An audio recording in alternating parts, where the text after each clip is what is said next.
Il peut se passer bien des choses en 4 ans, alors ce serait niaiseux de penser seulement à 2022.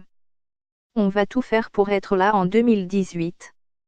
Les citoyens de Trois-Pistoles seront heureux de lire cette ambition de Charlie Bilodeau qui pourrait devenir le premier enfant de cette municipalité du Bas-Saint-Laurent à participer aux Jeux olympiques.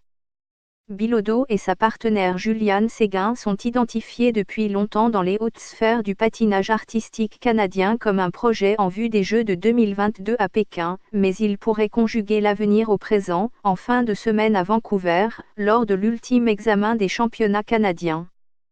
4 duos pour 3 places. En se basant sur les résultats internationaux des 2 dernières saisons, il devient logique de pointer 4 des 8 duos engagés dans cette compétition cruciale comme candidats aux 3 places dont le pays disposera à cette épreuve à Pyeongchang.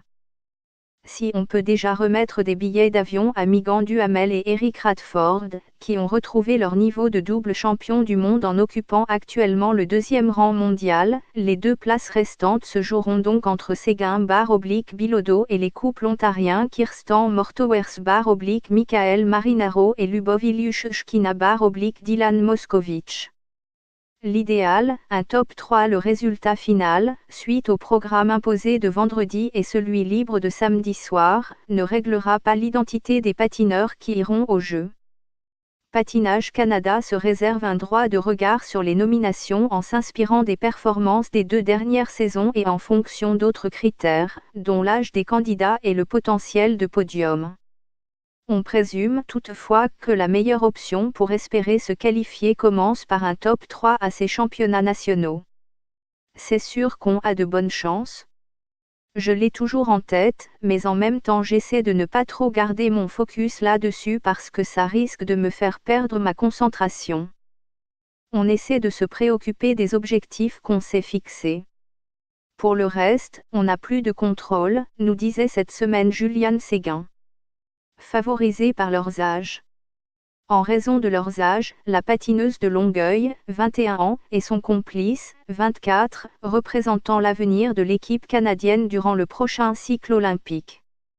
Chacun concède plus de 5 ans aux femmes et hommes des 3 autres couples. Allez savoir s'il s'agit d'un avantage ou non dans la philosophie de Patinage Canada. Tout dépend de la stratégie adoptée. S'ils souhaitent donner de l'expérience au jeu, afin de préparer l'avenir, c'est certain que ça nous favorise. Par contre, s'ils choisissent plutôt d'y aller comme une dernière opportunité à offrir à d'autres couples, ça pourrait être différent, soupèse Bilodeau, qui accepte avec sa partenaire l'éventualité de devoir rater une chance qui pourrait ne jamais se représenter. C'est sûr que c'est très gros, concède Séguin. Mais on est tellement bien entouré qu'on a réussi à en parler et c'est un sujet qui n'est plus gardé secret. On a eu la chance d'évacuer toutes nos pensées pour justement être à notre meilleur et dans une situation optimale.